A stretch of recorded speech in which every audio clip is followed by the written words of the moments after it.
जोहार, नमस्कार, आदाब, सत श्री अकाल। आज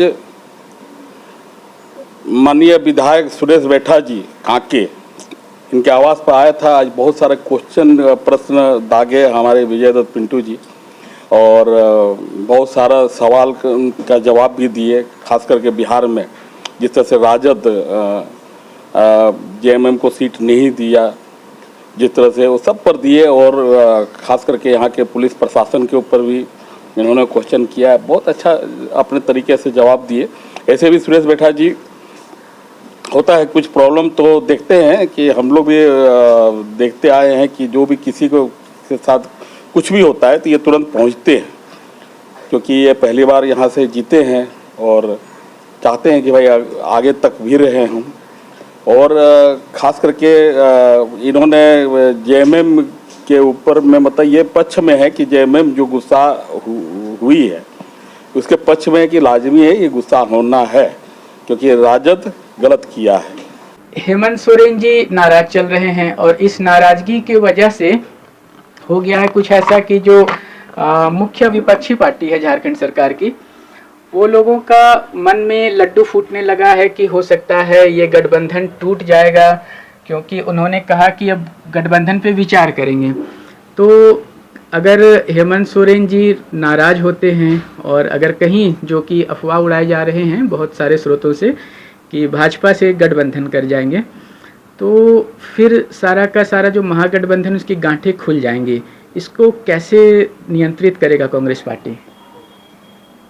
देखिए, जहाँ तक गठबंधन की बात थी तो हम लोग महागठबंधन में थे, जिसमें आरजेडी, जेएमएम, कांग्रेस यहाँ सरकार में है, सीपीआई सीपीएम भी है। तो झारखंड के तर्ज पर जिस तरह से राजद को हिस्सेदारी दी गई है, तो निश्चित रूप से लाजमी है और स्वाभाविक उसका मांग बनता है कि जेएमएम को सीट देना चाहिए था आरजेडी को। इसीलिए हम लोगों ने, कांग्रेस पार्टी ने जो है 70 सीट मांगा था कि और 10 सीट हम लोग छोड़ने का प्लान बनाए थे। अन्य पार्टियों को, जो हमारा सहयोगी दल है, उनको देंगे, बल्कि उनके हिस्से में जाएगा।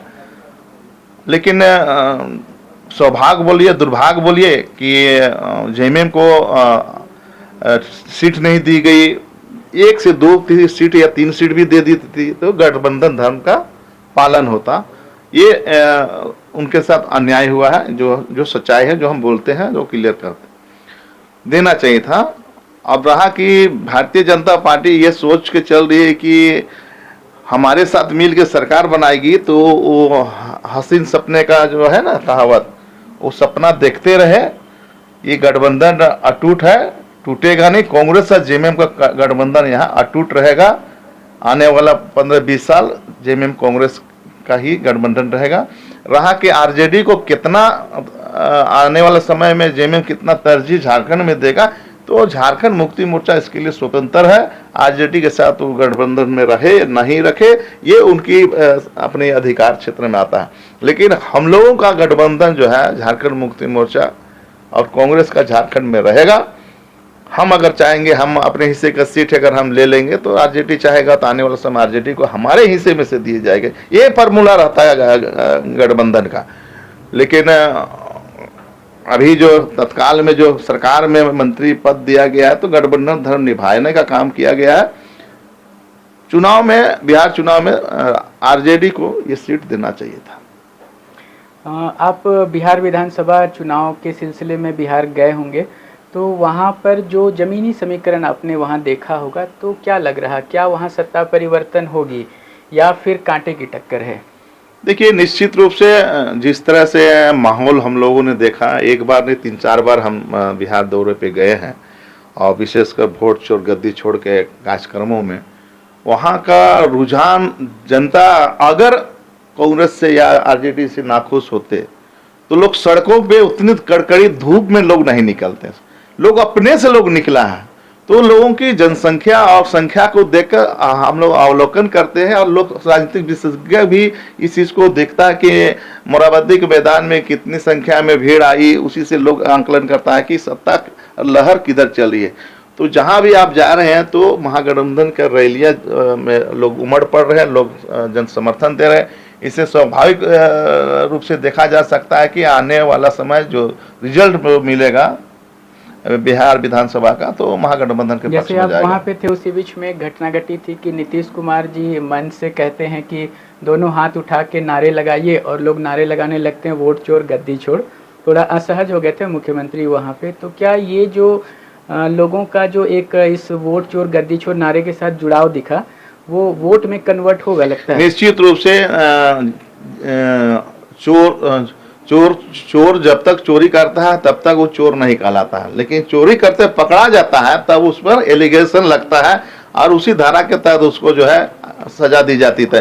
तो चोर पकड़ा गया है और इसका सबूत जो है राहुल गांधी जी ने निकाल दिया है, देखा दिया है, सबूत के साथ पेश किया है, इसलिए चोर पकड़ा गया है। और चोर का साथ वहाँ के जो है दलित हो, आदिवासी हो, पिछड़ी हो, चाहे अल्पसंख्यक हो, चाहे अगड़ी जाति को, ये सारी चीज लोग देखते हैं। और बिहार ही ऐसा ये राज्य है जो कि देश को दिशा देने का काम करता है, इसलिए इस बार जो है दिशा और दशा बिहार की जनता तय करेगी। लंबा अनुभव रहा है आपका कांग्रेस पार्टी में, और कांग्रेस पार्टी के संगठन चूंकि बड़ी पार्टी है तो जब भी पदों का बंटवारा होता है तो सवाल उठते हैं।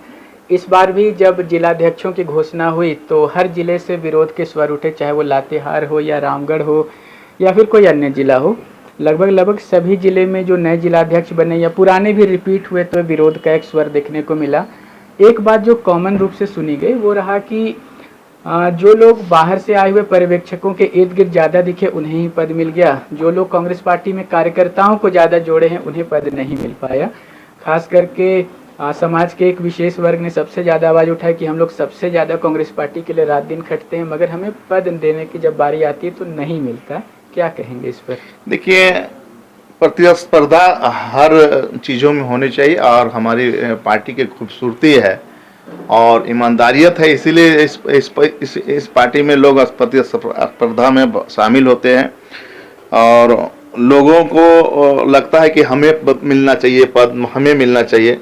लेकिन सारी चीज़ों का अवलोकन करने के उपरांत ही इवन के राष्ट्रीय स्तर के नेताओं को जमीनी हकीकत जानने के लिए फील्डों में भेजा गया। ये पहली दफा इस संसदीय इतिहास में है, जो मुझे जानकारी है, 30-35 सालों का अनुभव है।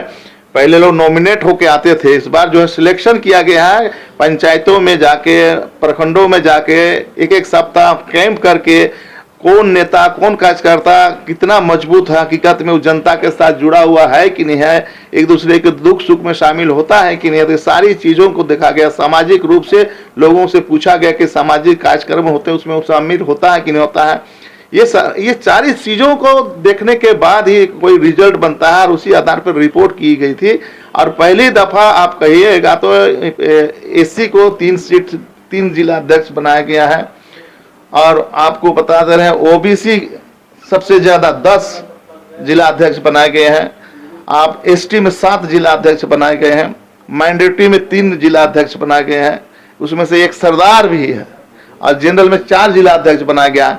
इसे कह सकते हैं कि हम लोग, ये पहले हुआ करता था कि अपर क्लास के लोगों को ज़्यादा जिम्मेदारी मिलती थी, लेकिन इस बार जो फार्मूला राहुल गांधी जी ने अपनाया है, जिसकी जितनी आबादी उतनी उसके हिस्सेदारी, और इसी तर्ज पर माननीय श्री के राजू जी, हमारे श्री बेला प्रसाद जी और हमारे प्रदेश अध्यक्ष जी ने ये फार्मूला को हम लोगों ने जमीनी हकीकत पर उतारने का काम किया और हम लोग इसी आधार पर अपना रिपोर्ट पेश किया। और वहाँ जो CWC की मीटिंग होती है वहाँ का निर्णय ही आपको ये जिला अध्यक्ष बनाया है। इसलिए कोई कहता है कि हम किसी अन्य को बना दिया, ऐसा वैसा नहीं।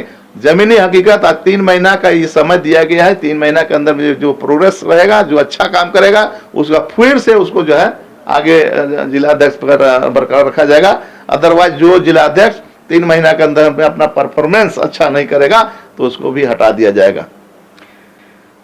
सबसे पुरानी पार्टी है कांग्रेस, सबसे बड़ी पार्टी भी कही जाती है जनाधार के मामले में, मगर देश में ये बड़े भाई की भूमिका में होती है। बात राज्यों की आती है तो छोटे भाई की भूमिका में आ जाती है। कई पुराने कांग्रेसी सवाल पूछते हैं कि राज्यों में भी बड़े भाई की भूमिका में क्या कांग्रेस की वापसी होगी? संगठन आप देख रहे हैं, क्या लगता है ये समय कब आएगा? कांग्रेस पार्टी हमेशा राष्ट्रीय स्तर पर सोच रखती है और नेशनल लेवल पर सोच रखती है, इंटरनेशनल पर सोच रखती है। तो पहले देश मजबूत हो, देश के का ढांचागत जो वस्तु स्थितियां हैं वो ठीक हो जाए तो निश्चित रूप से राज्य में भी उसका जो है शासन प्रशासन चलता है।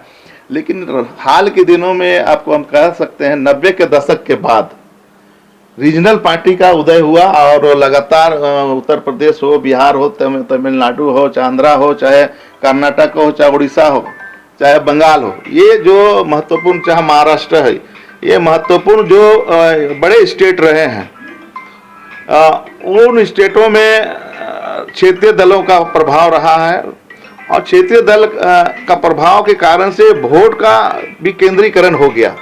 नेशनल पार्टी में जो जुड़े रहे वो नेशनल पार्टी से, कांग्रेस पार्टी से ही कुछ लोग हट गए, वो अपना दल बना लिया, चाहे बीजेपी से में रहे वो भी अपना दल बना लिया।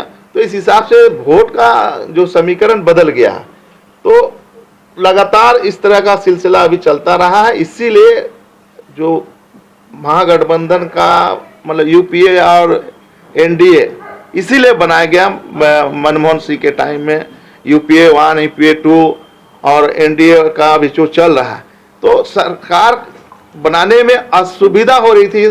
जो आंकड़ा मिलना चाहिए चुनाव के टाइम में, जो फुल मेजोरिटी वोट पहले वोट दे के लोग लोकसभा में भेजते थे, वो नहीं हो पा रहा है। इसलिए रीजनल पार्टी के साथ में अलायंस करना मजबूरियां हो गई।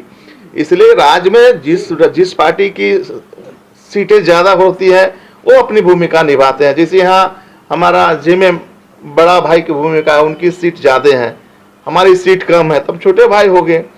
उसी तरह जब केंद्र में सरकार बनेगी तो हमारी सीटें ज़्यादा रहेगी और रीजनल पार्टी की सीटें कम रही तो वो छोटे भाई के रूप में रहेंगे, हम बड़े भाई के रूप में। यही तर्ज पे सरकार चल रही है और हमको लगता है कि आने वाला 15-20 साल इसी तर्ज पे सरकार चलेगी। चलते चलते अंत में एक सवाल, आपके विधानसभा क्षेत्र में, आपका क्षेत्र में जो सबसे वीआईपी लोगों का बसेरा है वो मोराबादी भी है और एकदम सुदूर ग्रामीण क्षेत्र मैकलुस्कीगंज भी है। और इस क्षेत्र में पुलिस की कार्यशैली पर सवाल भी उठते हैं। अभी पुलिस पीठ भी थपथपा रही, कल 2 अपराधियों के जांघ में गोली मारी गई है। तो कई बार बातें आती है कि बिना पैरवी के थानों में शिकायत दर्ज नहीं होती। कई बार आपके जो विधायक प्रतिनिधि है वो जाकर के जब तक वहाँ पे थानेदार को समझाते नहीं हैं तब तक एफआईआर तक दर्ज नहीं हो पाता है। तो पुलिस की कार्यशैली को सुधारने के लिए क्या कुछ किया जाना चाहिए? देखिए, मैं तो स्पष्ट कहा हूँ, हमारा विधानसभा में लगभग 11 थाना पड़ता है। हम पर डे कोई ना कोई थानेदार के साथ बात करते हैं और जो भी समस्या आती है एफआईआर से लेकर चाहे जो भी जन शिकायत होती है, मैं खुद स्वयं फ़ोन करके थानेदार को कहता और उनको कहता कि एफआईआर का उसका कॉपी आप दे दीजिएगा, तो दे देते हैं। अगर कहीं ऐसा है और कोई थाना प्रभारी एफआईआर करने में आनाकानी करता हो तो मुझे कोई लिखित शिकायत दे तो मैं थाना प्रभारी के प्रति भी कानून संगत कार्रवाई करने का काम करूँगा। मैं देवानंद, पब्लिक 24।